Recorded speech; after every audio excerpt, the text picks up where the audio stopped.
7,000 sheep.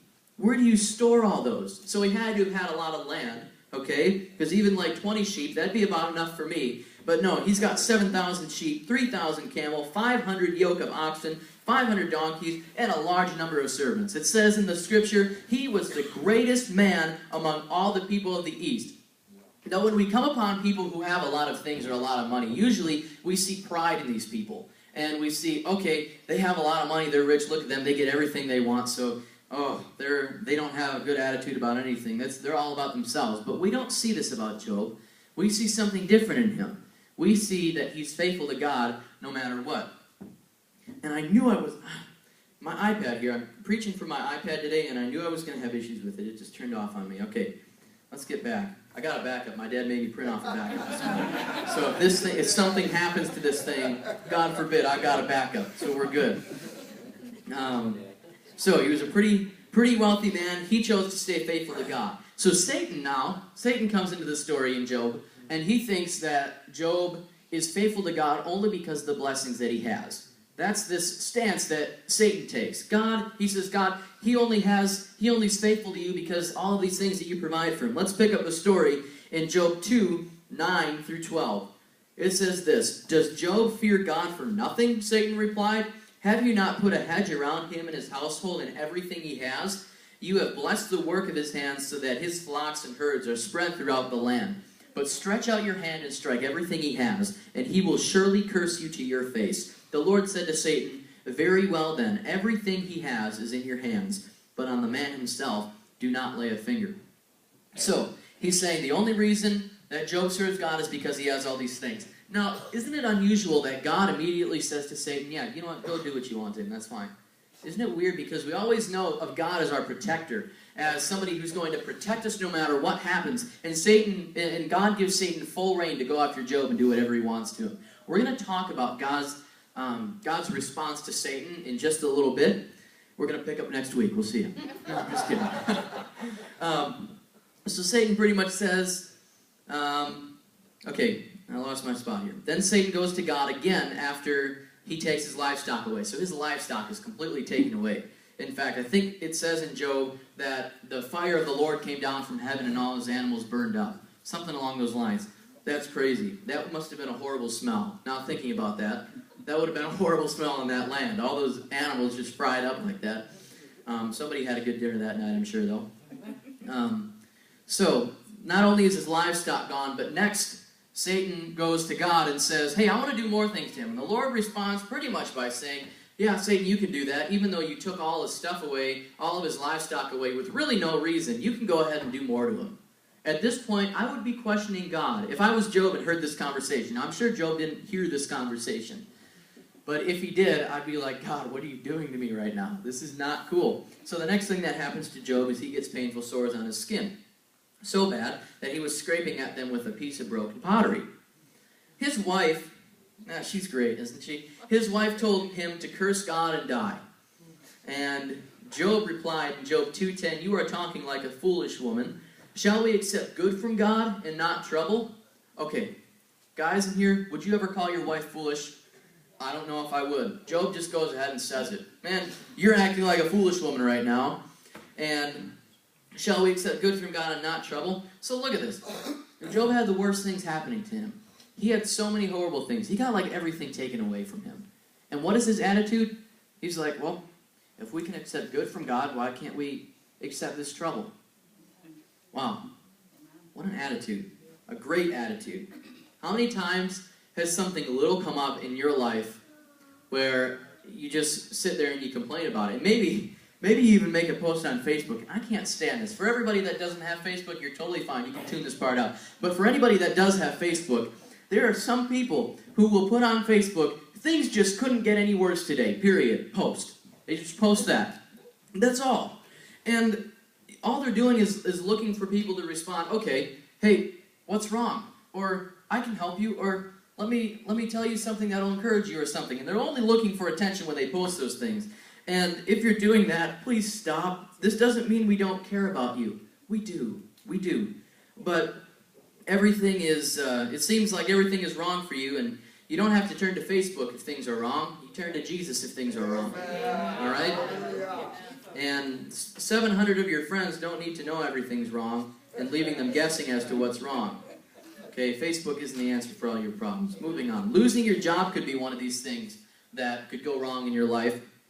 Maybe you didn't do so well on a test in school, Ryan. Yeah, Ryan's still in high school, Mackenzie too, right?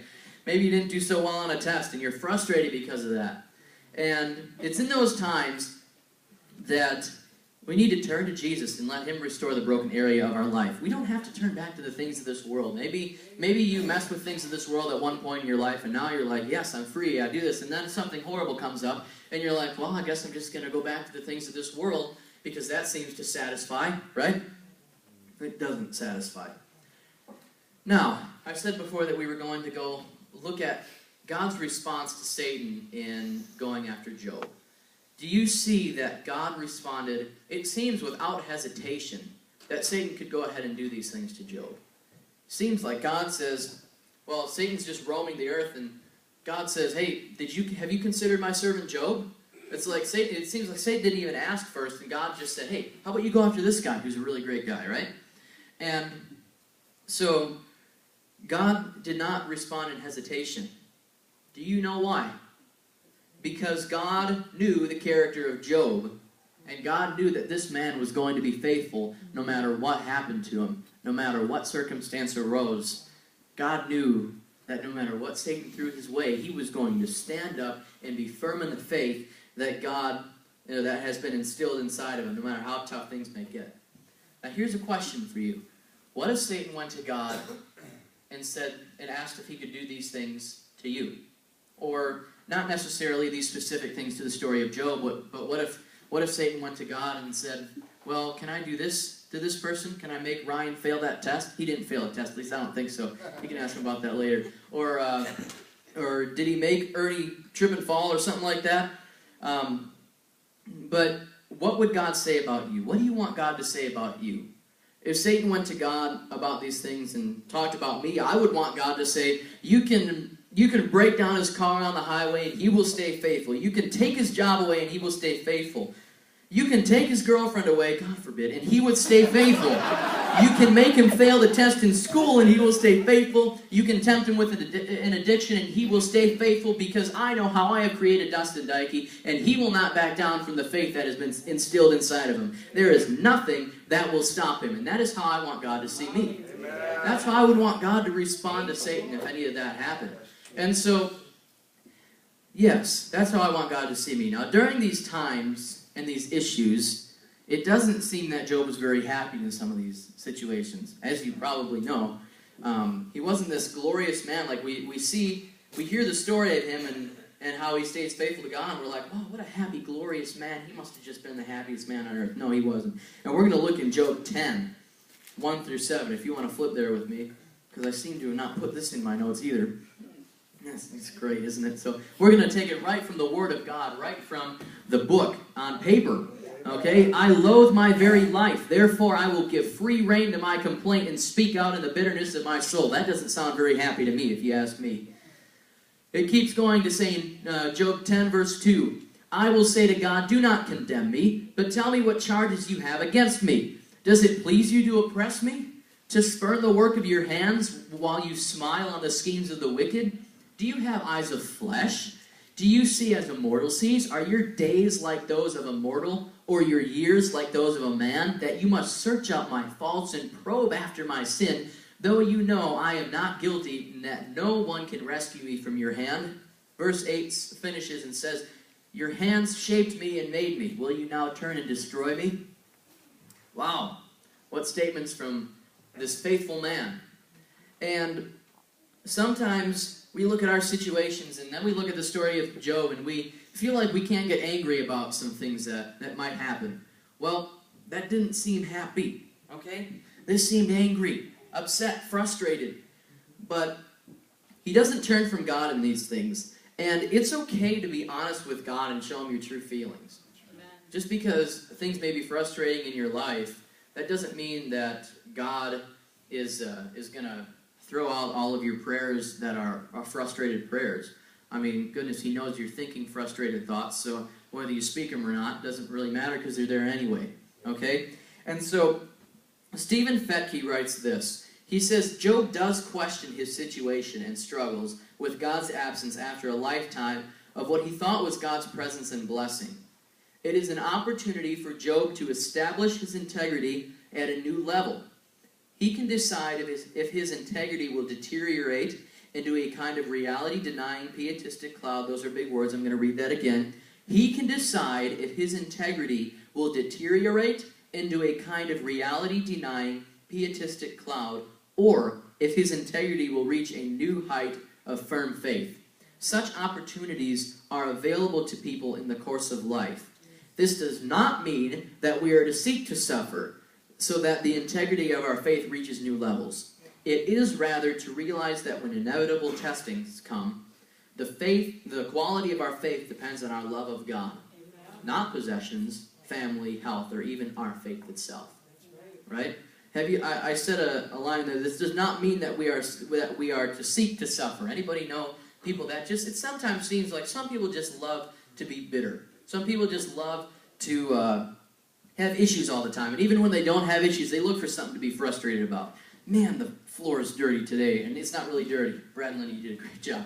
But they just look for things. And like, oh, there's a paper clip on the floor. I'm going to pick that up. I cannot believe there's a paper clip on the floor. Can you believe that? And they just look for all these little things in life to complain about. We shouldn't seek to suffer so that the integrity of our faith reaches new levels. That's not what we do. Jeremy, if I could have you come forward, and also Ryan, and also Dad, if you could come forward. Dad, I'm going to have you tie up Jeremy's feet with this rope. And I want it to make it seem as if he has only one foot on his legs. They should be so tightly together that there's hardly any way he can walk. Actually, if you want to do that closer to one of the sides of the stage, either that side or closer to that side, because he's not walking for a little bit here. All right. Let's take a look at Hebrews 12:1. Let's flip there. Hebrews 12:1 is probably one of my favorite verses. This has so many truths in it. It says this. Hopefully you're there. I know whenever a preacher says, hey, you need to turn here, and then they start right away, I don't like that, so I'll give you a second here to turn there. Hebrews 12:1. And we're off and running. Therefore, since we are surrounded by such a great cloud of witnesses, let us throw off everything that hinders and the sin that so easily entangles, and let us run with perseverance the race marked out for us. This verse talks about sin that entangles. So if you had a string tied around your feet, you wouldn't be able to go very far, right, Jeremy? You'll find that out in just a second. Imagine that the strings exemplify sin. So imagine that string were right there around his feet. Imagine that exemplifies sin. That string doesn't only represent sin. That string also represents problems that may come up in our life. Like I listed before, there's a few things like if Ernie trips and falls, or if Ryan fails a test, or if somebody loses a job. And so those strings, just remember throughout the course of this message, those strings exemplify sin or issues that come up in life, okay? And some people may only have one string, okay, one issue in life. Not many people have just one issue, but if by chance somebody had one issue, we would call that a string solo, right? If you have this orchestra, right, and only one person is playing, that's a string member, then you call that a string solo. But I'm going to go ahead and assume that if you got issues going on in your life, that you have what's called a string ensemble going on. And we always look at string ensembles as, oh, this string ensemble is such a beautiful thing, right? String ensembles are beautiful. For the course of this message, string ensembles are going to be very ugly, okay? String ensembles are not a good thing. So if you don't have just one string, but you have many strings, you have a string ensemble going on. Okay, if we look at Jonah, one big string of his was pride. And I never looked at this story like I did today until our professor at college told us his view on it. And actually, what our courses in Global University, how our courses in Global University talk about him, and how I talked about him is how our book said that he was.